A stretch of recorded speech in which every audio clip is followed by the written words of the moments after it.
To my channel. കർക്കിടക മാസത്തിൽ ഗർഭിണികളും പ്രസവിച്ചവരും body സംരക്ഷിക്കേണ്ടതായിട്ടുണ്ട്. പിന്നെ നിങ്ങൾ ഇതുവരെ എൻ്റെ ചാനൽ സബ്സ്ക്രൈബ് ചെയ്തിട്ടില്ലെങ്കിൽ സബ്സ്ക്രൈബ് ചെയ്യാൻ മറക്കരുത്. കർക്കിടക മാസത്തിൽ നമുക്ക് നമ്മുടെ ബോഡിക്ക് വേണ്ട ട്രീറ്റ്മെൻറ്റുകൾ കൊടുക്കേണ്ടത് അത്യാവശ്യമാണ്.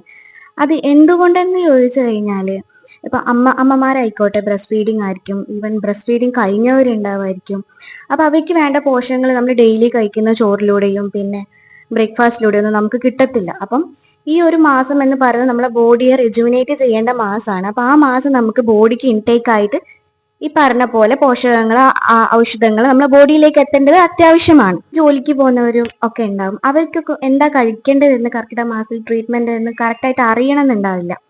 അതുപോലെ ഇപ്പൊ പ്രായമായവരായിരിക്കും നമുക്ക് ഇതൊക്കെ പറഞ്ഞുതരും, ഇന്നേ മരുന്ന് കഴിക്കണം, പ്രസവിച്ച ആൾക്കാർ അല്ലെങ്കിൽ ഗർഭിണികൾ ഇന്നേ മരുന്ന് കഴിക്കണം എന്നൊക്കെ പ്രായമായ ആൾക്കാരായിരിക്കും നമുക്ക് പറഞ്ഞു തരാം. അപ്പം അവരൊന്നും ഇല്ലാത്തവരുണ്ടാകും. അപ്പൊ അവർക്കൊന്നും അറിയുന്നുണ്ടാവില്ല ഞാൻ ഈ കർക്കിടക മാസം എന്താണ് ബോഡിക്ക് വേണ്ടിയിട്ട് കൊടുക്കേണ്ടതെന്ന് അവർക്ക് അറിയണമെന്നുണ്ടാവില്ല. അപ്പം ആ അറിയാത്തവർക്ക് വേണ്ടിയിട്ടാണ് ഞാൻ ഈ വീഡിയോ ചെയ്യുന്നത്. ഞങ്ങൾ മലബാർ സൈഡിൽ, വടകര, കണ്ണൂർ സൈഡിലൊക്കെ നമ്മൾ എന്താ പ്രസവിച്ചവരും ഗർഭിണികളും കഴിക്കാന്ന് വെച്ച് കഴിഞ്ഞാൽ ലേഹ്യം, അരിഷ്ടം, പിന്നെ അതുപോലെ പൊടി എന്ന് പറഞ്ഞൊരു സാധനമുണ്ട്. ഈ പൊടി എന്ന് പറഞ്ഞാൽ ഒരുപാട് മരുന്നുകൾ കൂടി ചേർന്നിട്ടുള്ള, ഒരുപാട് ധാന്യങ്ങളൊക്കെ കൂടി ചേർന്നിട്ടുള്ള ഒരു മരുന്നാണ് പൊടി എന്ന് പറയുന്നത്. അപ്പൊ അത് ഗർഭിണികൾക്കും പ്രസവിച്ചവർക്കും ഒരുപോലെ കഴിക്കാൻ പറ്റുന്നതാണ്. പിന്നെ ഈ പൊടി തന്നെ കുട്ടികൾക്ക് കഴിക്കാൻ പാകത്തിനുണ്ട്. അതിൽ മരുന്നൊന്നും ചേർക്കത്തില്ല, ധാന്യങ്ങൾ മാത്രമേ ഉണ്ടാവുള്ളൂ. അപ്പൊ ഞാൻ എന്താ കഴിക്കുന്നതെന്ന് വെച്ച് കഴിഞ്ഞാൽ നമുക്ക് കാണാം. ഇതാണ് പൊടി. ഇതൊരു 1 kg ഇതിൽ ഒരുപാട് ധാന്യങ്ങളും കാര്യങ്ങളൊക്കെ അടങ്ങിയിട്ടുണ്ട്. അപ്പം ഇത് ഇവിടെ ഉണ്ടാക്കിയതല്ല, കഴിഞ്ഞ വർഷമൊക്കെ ഇവിടെ ഉണ്ടാക്കുമായിരുന്നു. ഈ വർഷം പിന്നെ ഞാൻ ജോലിക്ക് പോകാൻ തുടങ്ങി, പിന്നെ ആർക്കും ഉണ്ടാക്കാൻ സമയമില്ല, അതുകൊണ്ട് വാങ്ങിക്കുവാണ് ചെയ്തത്. ഇത് സർഗാലയുടേതാണ്.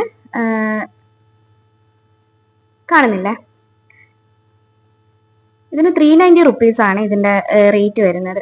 അപ്പം ഇത് നമുക്ക് 2 times നമുക്ക് കഴിക്കാൻ പറ്റും. ഒരു ദിവസം രാവിലെയും വൈകുന്നേരമായിട്ട് നമുക്കിത് കഴിക്കാം. അതുപോലെ പിന്നെ ഞാൻ എന്താ കഴിക്കുന്നതെന്ന് വെച്ച് കഴിഞ്ഞാൽ ലേഹ്യമുണ്ട്, പ്രസവ രക്ഷാ ലേഹ്യമാണ്. ഇത് നമുക്ക് വാങ്ങിക്കാൻ പറ്റുന്നതാണ്. ഇത് എവിടുന്ന് വാങ്ങിക്കാൻ പറ്റുന്ന വെച്ച് കഴിഞ്ഞാൽ നമ്മൾ കോട്ടക്കൽ ആയുർവേദ അവിടെ നമുക്ക് വാങ്ങിക്കാൻ പറ്റുന്നതാണ്. ഇത് അവിടെ ചോദിച്ചു കഴിഞ്ഞാൽ ആർക്കും നമുക്കിത് വാങ്ങിക്കാൻ പറ്റും. ഇത് പ്രസവരക്ഷാ ലേഹ്യം, ഇത് പ്രസവിച്ച ആൾക്കാർക്കുള്ളതാണ്. അവിടെ പിന്നെ രാവിലെ തന്നെ നമുക്ക് ബ്രേക്ക്ഫാസ്റ്റ് ഒക്കെ കഴിക്കുന്നതിന് മുന്നേ ആയിട്ട് വെറും വയറ്റിൽ തന്നെ കഴിക്കേണ്ട ഒരു കഷായം ഉണ്ട്. ആ കഷായത്തിന് പറയുന്നത് നാഡി കഷായം എന്നാണ്.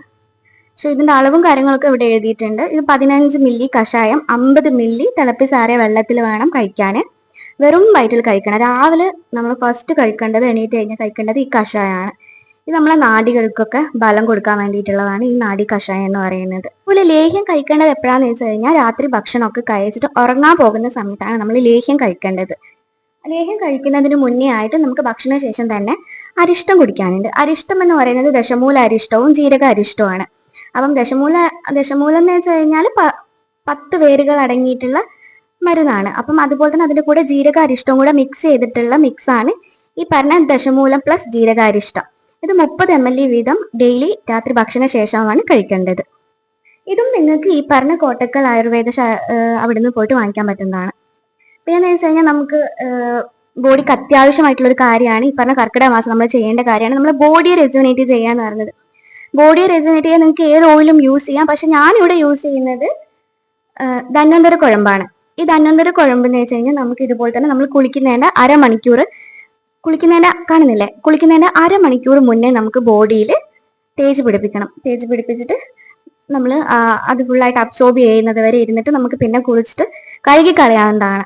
അപ്പം ഇത്രയും കാര്യങ്ങൾ നമ്മൾ ഈ കർക്കിടക മാസം ശ്രദ്ധിച്ചാൽ തന്നെ നമുക്ക് ഇനി വരുന്ന 1 year അടുത്ത കർക്കിടക മാസത്തിലോട്ടേക്ക് വരെയുള്ള നമ്മളെ ബോഡീന്റെ സംരക്ഷണം ആയി എന്നാണ് എനിക്ക് തോന്നുന്നത്. കാരണം ഞാൻ ഇപ്പം പ്രസവിച്ചിട്ട് 2 years ആകും. ഈ കഴിഞ്ഞ 2 വർഷം ഞാൻ ഇതാ ചെയ്തുകൊണ്ടിരിക്കുന്നത്. പിന്നെ പ്രഗ്നന്റ് ആയ സമയത്ത് ഞാൻ ഈ ട്രീറ്റ്മെന്റ് തന്നെയാണ് ചെയ്തിട്ടുള്ളത്.